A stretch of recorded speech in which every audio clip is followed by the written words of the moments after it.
राजीव शुक्ला जी, श्रीमती प्रतिभा सिंह जी, श्री मुकेश अग्निहोत्री जी, श्री सुकू जी, श्री लाल जी, श्री चंद्र कुमार जी, राजेंद्र राणा जी, विनय कुमार जी, कुलदीप कुमार जी, कौल सिंह ठाकुर जी, कुलदीप राठौर जी, धनीराम शंडिल जी, AICC के सारे सचिव और यहाँ पे उपस्थित तमाम नेतागण, कार्यकर्तागण, आप सबका इस सभा में बहुत बहुत स्वागत।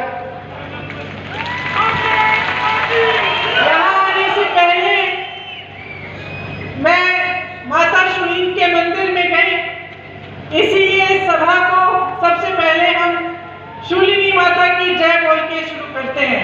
आप मेरे साथ कहिए, माँ शूलिनी की जय, माँ शूलिनी की जय, माँ शूलिनी की जय। कई नेताओं ने इंदिरा जी की का जिक्र किया। इंदिरा जी का हिमाचल प्रदेश से बहुत लगाव था। यहाँ के पहाड़ों, हिमालय पर्वतों का उनके साथ एक, मैं कह सकती हूँ, एक आध्यात्मिक जुड़ाव था। आपको शायद ये मालूम नहीं होगा कि जब वे शहीद हुए, उससे कुछ समय पहले शायद उनको मालूम था कि शहीद होने वाली हैं।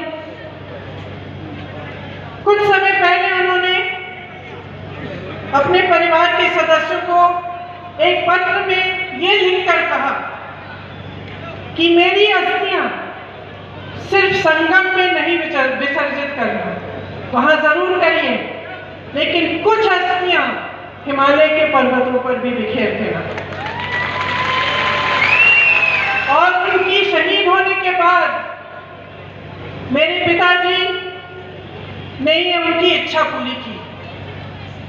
तो ये जो हिमालय के पर्वत यहाँ से दिखते हैं, जब आपको इन पे बर्फ दिखती है, तो उस बर्फ में घुली हुई इंदिरा जी की अस्थियां भी।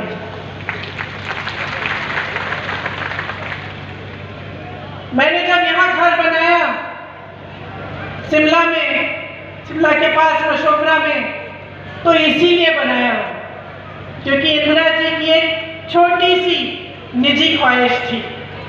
उनका ये सपना था, उन्होंने हमें बहुत बार कहा कि जब मैं रिटायर होंगी तो मैं मशोबरा में एक घर बनाना चाहती हूँ और वहीं पे मैं रिटायर होंगी। लेकिन रिटायर होने से पहले ही वो शहीद हो गए। वो बताती थी कि 25 जनवरी 1971 में जब हिमाचल का प्रदेश बना, तब मैं यहाँ आई आप सबसे बातचीत करने के लिए, तो भारी बर्फ पड़ी थी और बोलते बोलते सभा के दौरान भी बर्फ पड़ रही थी, लेकिन ना आप हिले ना इंदिरा गांधी हिले। और उन्होंने हिमाचल को प्रदेश इसलिए बनाया क्योंकि वो आपके हुनर को, आपकी हिम्मत को, आपके हौसले को पहचानती थी। अक्सर कहती थी कि आपकी हिम्मत, आपका हौसला पहाड़ जैसा विशाल है। जब हिमाचल प्रदेश बना तो उन्होंने शुरुआत की, शिमला में आकर सभा में ऐलान किया कि ये प्रदेश बनेगा। बहुत लोगों ने आलोचना की, उसमें कई ऐसे नेता हैं जो भाजपा में भी हैं। उस समय बहुत आलोचना हुई कि ये प्रदेश बना तो दिया इन्होंने, चलेगा कैसे, पैसा कहां से आएगा, आगे कैसे बढ़ेगा ये प्रदेश। लेकिन इंदिरा जी पीछे नहीं हटी। वो इसलिए पीछे नहीं हटी क्योंकि वो आपके हौसले को, आपके हुनर को पहचानती थी, उसका सम्मान करती थी। उनको मालूम था कि ये प्रदेश आप चलाएंगे, कि इस प्रदेश को आप बनाएंगे। और उसी तरह से जो पहले मुख्यमंत्री जी YS परमार जी थे, उन्होंने आपकी सहायता के साथ, आपके सहयोग के साथ ये प्रदेश बनाया। इस प्रदेश को किसने बनाया? सिर्फ किसी एक पार्टी ने नहीं, एक सरकार ने नहीं, इस प्रदेश को यहाँ के कर्मचारियों ने बनाया, इस प्रदेश को यहाँ के युवाओं ने अपनी मेहनत से बनाया, यहाँ की महिलाओं ने बनाया जो दिन रात काम करती हैं। इस प्रदेश को यहाँ के वीरों ने बनाया जो सीमा पर हमारी सुरक्षा करते हैं और यहाँ पर अपनी आमदनी भेजते हैं। ये प्रदेश आपका है। तो आज ये चुनावी सभा नहीं है, ये एक सोचने का समय है, मंथन करने का समय है कि ये प्रदेश जो आपने बनाया, आगे बढ़कर इसका क्या होगा। जिन लोगों की मेहनत के बल पर आज इस प्रदेश में एक इंफ्रास्ट्रक्चर है, हेल्थ केयर की कुछ सुविधाएं हैं, सड़कें बनी, विकास हुआ, ये आप सबने किया। अब आपके भविष्य को क्या होगा, ये समय है कि आप इसके बारे में सोचें। अगर आप देखें तो ये 5 साल जो बीते हैं, इसमें भाजपा की सरकार ने आपके लिए क्या किया।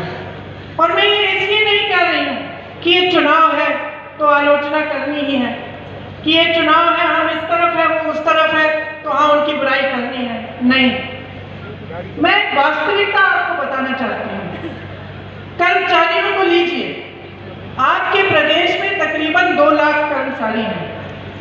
आज कहाँ है? धरने पे बैठे हैं, महीनों से धरने पे बैठे हैं, सरकार का एक प्रतिनिधि नहीं आया।